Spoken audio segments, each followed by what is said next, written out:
Estás escuchando En Sintonía con Pilar 97.1 FM XHPU Radio. Continuamos. Continuamos en este espacio con el doctor Adrián Hernández hasta el Ecuador y con diferentes respuestas a tantas dudas que tenemos respecto al COVID-19. Antes de seguir con esto de cómo fortalecer nuestro sistema inmunológico de manera natural o con cierto tipo de alimentación, etcétera, y también el reconocimiento de algunas vacunas. Antes, doctor, quisiéramos saber cuántas cepas de coronavirus existen. Sí, es una pregunta que muchos pacientes incluso me hacen frecuentemente. Y realmente existen decenas de especies diferentes de coronavirus. No todas tienen una importancia para los seres humanos. Hay algunas que tienen importancia para la veterinaria, por ejemplo. Los coronavirus no solamente están enfermando a las personas, sino también a los animales, y siempre lo han hecho. Pero en realidad existen múltiples variantes, cepas o especies diferentes de los coronavirus. Ahora, ¿cuántas cepas infectan específicamente a los seres humanos? Se conocen hasta este momento en que estamos conversando solamente 7 especies diferentes del coronavirus que pueden traer enfermedades a los seres humanos. De estas 7 especies diferentes, 4 causan enfermedades menores, como pueden ser una especie de resfriado común o incluso enfermedad gastroentérica provocando diarrea y ese tipo de sintomatologías que pueden ser leves. Muchas veces algunas personas tienen otro tipo de coronavirus, no necesariamente el SARS-CoV-2, que es el agente patógeno de esta actual pandemia, y pueden tener un resfriado común, pueden tener una especie de gripe, pueden tener una gastroenteritis y pasan sin mayor problema a la enfermedad. Hay 4 cepas que provocan esto y no son tan mortales o letales como la especie actual. Ahora, de las 3 que ya se han identificado que han sido causantes de epidemias incluso y tienen una alta letalidad para los seres humanos, una alta mortalidad, la primera fue identificada como el SARS, y eso ocurrió en China en el año 2003, y se determinó que había una especie de gatos, los gatos de civeta, que fueron los que transmitieron este virus a los seres humanos, y ahí empezó una epidemia que desde luego que logró controlarse localmente y no avanzó al mundo entero como la epidemia actual. Esa es la primera vez que la humanidad conoce uno de estos tipos de coronavirus que trajo una gran mortalidad en porcentaje para los seres humanos. La segunda vez que conocemos una especie también muy patógena para los seres humanos fue alrededor del año 2012, y eso ocurrió en Arabia Saudita específicamente, y le conocen como el MERS, y se supo que fue transmitida desde los dromedarios, que son una especie de camélidos, hacia los seres humanos. También es una infección que logró controlarse localmente y no fue propagada al mundo entero. Y como ya hemos venido conversando en el programa, desde noviembre aproximadamente de 2019, el mundo conoce una nueva infección por coronavirus, le conocen como el SARS-CoV-2. El SARS viene de las siglas en inglés que significa síndrome respiratorio agudo severo, sería la traducción exacta en el español. Le ponen CoV precisamente porque es un coronavirus, y 2 porque ya anteriormente en el 2003 se había acuñado el término en la epidemia que ocurrió en China. Entonces, básicamente, para recapitular esta pregunta, existen 7 tipos diferentes de coronavirus que afectan a los seres humanos. De ellos 3 han sido los más graves y el actual ha sido el más grave e infeccioso de todos. Bien, doctor, nosotros que estamos tan cerca de los Estados Unidos, aquí en Monclova, Coahuila, se nos hace, es posible que allá en Estados Unidos el COVID de allá sea mucho más agresivo que el de acá y que el de México en general, por ejemplo?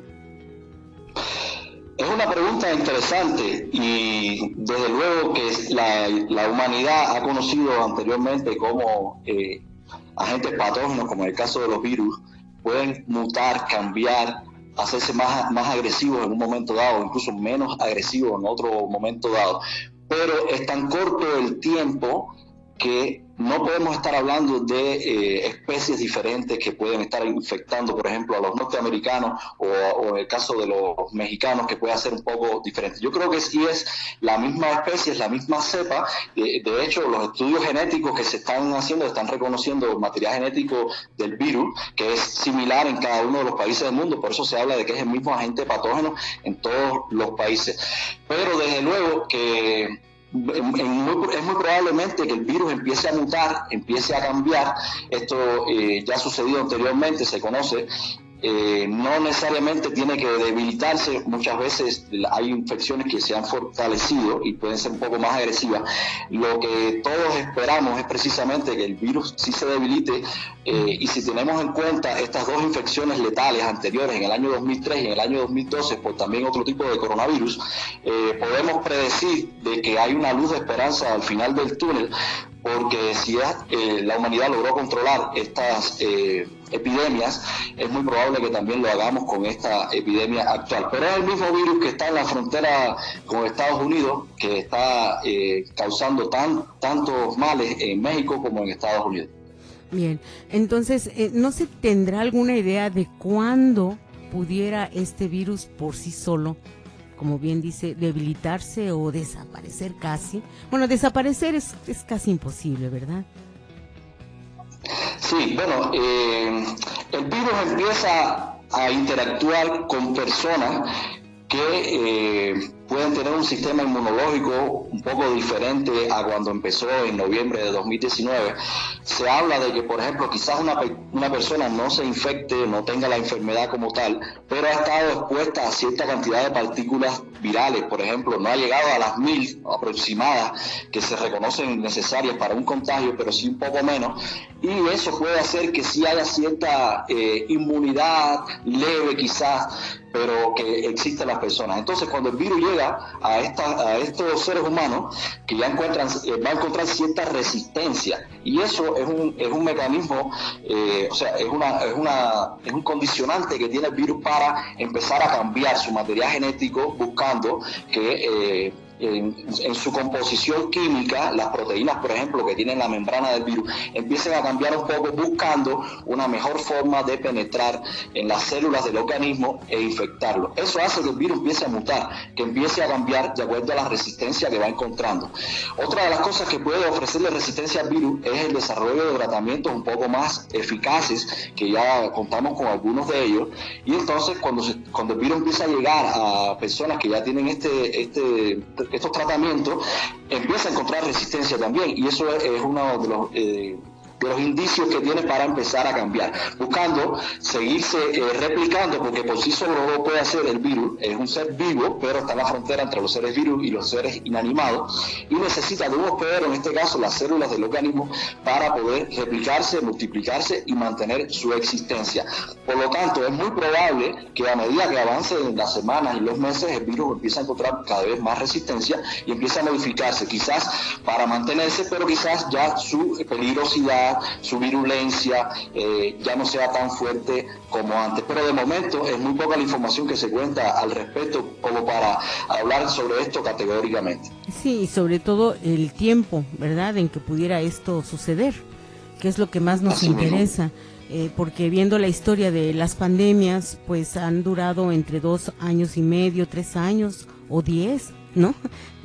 Es algo... Así es, y hay otro tipo de virus, por ejemplo, como el caso del VIH, que provoca el SIDA, que nosotros no hemos podido erradicarlo del todo, y va cambiando tanto que se hace difícil encontrar incluso una vacuna eficaz para erradicar el 100% de esto. También ocurre con el virus de la gripe, los virus de los tipos HN, que son virus que causan influenza, y realmente cambian tanto, mutan tan rápido estos virus, que es imposible prácticamente encontrar una vacuna que uno se la ponga y ya pueda estar protegido de por vida. Por eso es que es necesario utilizar esquemas de vacunación, que eso, que si lo tiene bien, podemos hablar en otro momento sobre eso, para ir manteniendo una inmunidad adecuada contra este tipo de virus. Lo que yo espero es que realmente el coronavirus, este tipo, el SARS-CoV-2, se pueda erradicar una vez que ya encontremos las vacunas eficaces para eso. Muy bien, doctor, y antes de ir a la pausa, si nos puede dar alguna sugerencia para los que tenemos que transportarnos de una ciudad a otra, que lo tenemos que hacer por autobús, ¿no?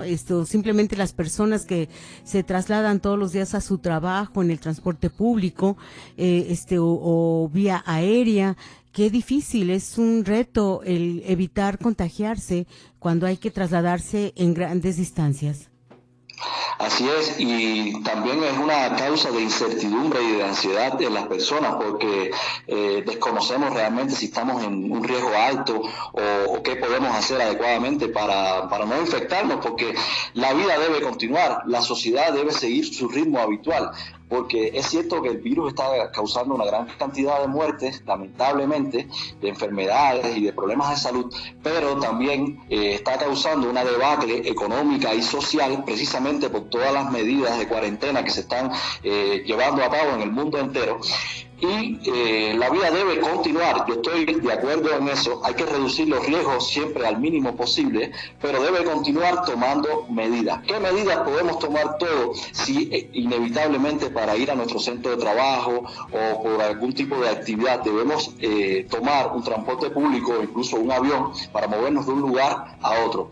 Lo más importante siempre va a ser que cada cual se proteja de manera individual. Eso sí, no podemos esperar porque nuestros gobiernos o porque las empresas de transporte tomen ellos todas las medidas y se preocupen por nosotros. Nosotros debemos tener una actitud activa para protegernos de la manera individual. Pero ¿qué se está haciendo en sentido general? Y espero que la mayoría de las empresas de transporte lo hagan.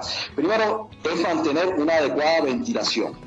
Una adecuada ventilación se mantiene, por ejemplo, en los buses, abriendo las ventanillas, logrando un filtraje adecuado del aire dentro, si se va a utilizar el aire acondicionado. Lo mismo está ocurriendo en los aviones. Hay sistemas de filtrado del aire que son un poquito más específicos para estos virus, que son partículas un poquito que tienen un tamaño específico, y eso es algo que deben hacer las empresas. Lo otro es mantener un aforo disminuido. ¿Qué significa esto? Evitar que haya aglomeración de personas dentro de los transportes públicos, por ejemplo. Eso es algo que he visto que no se cumple adecuadamente. Lamentablemente, uno ve como los buses viajan llenos de personas cuando no podemos mantener una distancia física mínima, que es el objetivo de estas medidas, entre nosotros que vamos a ir dentro y la persona que va a estar al lado de nosotros. Eso es garantizar un aforo máximo permitido en una cantidad de personas máxima en cada uno de estos medios de transporte. La otra es exigir el uso obligatorio de medios de protección, fundamentalmente la mascarilla.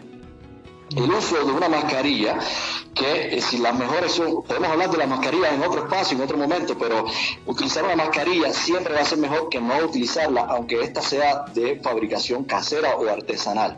Si todo el mundo utiliza una mascarilla, vamos a estar reduciendo por sí solo, por esta simple medida, la probabilidad de un contagio en más de un 60%. Otra cosa que deben hacer las empresas de transporte es mantener una higiene, o sea, desinfectar cada una de estas unidades cada vez que se haga un viaje, y esto deben hacerlo de manera periódica. Sabemos que el riesgo de contagio a través de tocar superficies no es tan alto, realmente es un riesgo bajo, pero cuando van a haber muchas personas tocando esta superficie, entonces el riesgo comienza a aumentar, por lo que mantener una higiene adecuada es otro de los factores muy importantes.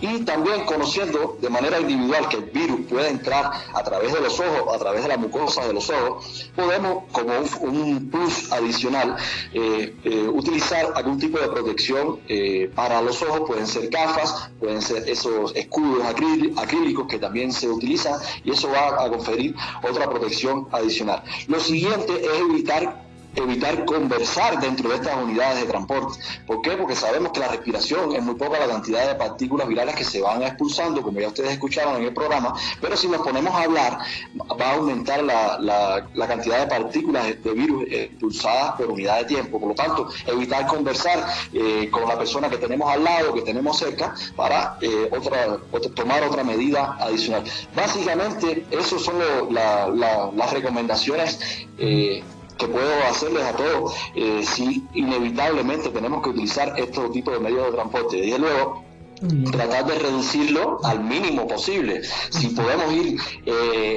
Si podemos ir caminando a nuestro centro de trabajo, va a ser bueno, estamos haciendo actividad física. Si podemos ir en bicicleta, va a ser bueno porque estamos haciendo actividad física y estamos reduciendo la probabilidad de un contagio en un medio de transporte. Yo personalmente trato de ir casi todos los días a mi centro de trabajo o voy a pie o voy en bicicleta. Y así hago ejercicio físico también, que es muy importante para fortalecer el sistema inmunológico, como seguro que vamos a estar conversando sobre eso. De acuerdo, muy bien, doctor. Excelente estas recomendaciones que nos brinda el doctor Adrián Hernández. Miren, vamos hasta el Ecuador, y que por cierto, bueno, ya platicaremos más de sus espacios en redes sociales, pero por lo pronto vamos a la siguiente pausa musical y para la reflexión, y después continuamos.